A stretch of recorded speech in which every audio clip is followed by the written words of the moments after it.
WhatsApp guys, this is Sai back with another video.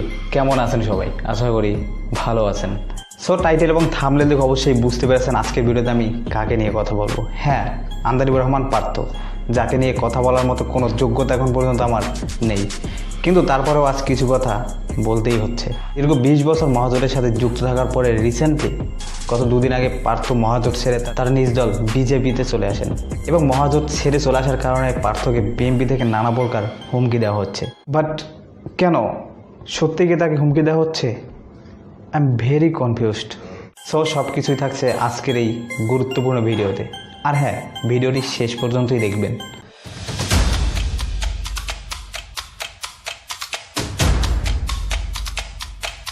ধরুন আপনার পরিবারের মাঝে কোনো রুলস নেই, ডিসিপ্লিন নেই, তাহলে আপনার ভাই বোন কিংবা পরিবারের প্রতিটা সদস্য কতটা বেপরোয়া হয়ে যাবে।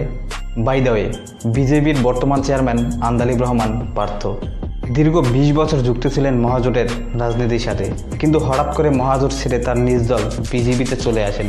কারণ 120 দিন যাবৎ প্রত্যাখ্যান ছিল, হঠাৎ 121 দিনের মাথায় বিএনপি সংসদে চলে গেল। আমরা কিছু বলতে পারি না, আমরা জানি না।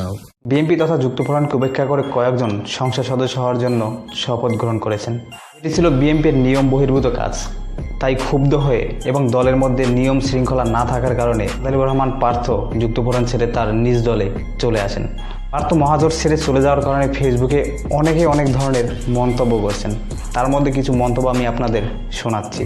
একজনে মন্তব্য করেছেন, পার্থের মতো এমন একজন নেতা দল থেকে চলে যাওয়া সত্যিই খুব দুঃখের ব্যাপার। এবং আরেকজন মন্তব্য করেছেন, পার্থ ইচ্ছে করলে এমপি মন্ত্রী হতে পারত, কিন্তু সে কখনো স্বার্থপর রাজনীতি করতেন না। তিনি ন্যায় ও আদর্শ নিয়ে কাজ করতেন। এবং আরেকজন কমেন্ট করেছেন, তরুণ প্রজন্মের কাছে সিনিয়র নেতাদের চেয়ে পার্থের গুরুত্ব অনেক বেশি। জোটের এই দুর্দিনের জোট ছেড়ে পার্থর চলে আসাটা কতটা যুক্তিযুক্ত সেটা আপনারাই বিবেচনা করুন। বাই দ্য ওয়ে, আমাদের গুজবের দেশে গুজবের কোনো শেষ নেই। পার্থকে নাকি বিএনপির অনেকে নানা ধরনের হুমকি দিচ্ছেন, বাট এগুলো একদম ইলিগাল কথা। পার্থ হচ্ছেন একজন স্বচ্ছ এবং স্পষ্টভাষী রাজনীতিবিদ এবং তরুণ প্রজন্মের আইডল। সো এগুলো নিয়ে গুজব ছড়ানোর কোনো মানে হয় না। কে থাকবে কে থাকবে না এটা একদম তার পার্সোনাল ডেমোক্রেসি।